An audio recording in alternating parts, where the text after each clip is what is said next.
Біріншіден кешірім жаңағы айтып жаңа неде хабарда прямой эфир болды, жақсы тікелей шыққан, сонда енді әзір мына сіздердің айтқандарымды сезіп отырмын. Бір мәселе ол.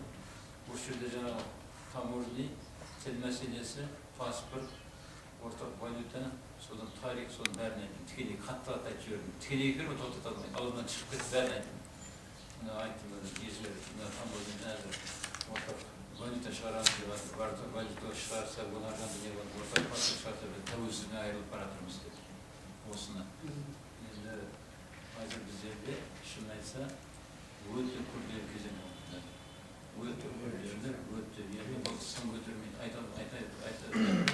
Бәрін аяқ барады. Апта бойынша бұрын жаман талай рет айттық қой, баяғыда жау ар жағында қалмады, бер жағында я барасың, я өлесің, я қайтасың, белгілі бір сағаттың ішінде белгілі болады. Қазір енді іштен іріп, шіріп, аяқтан басталған гангрен кетіп баратыр жоғарыға.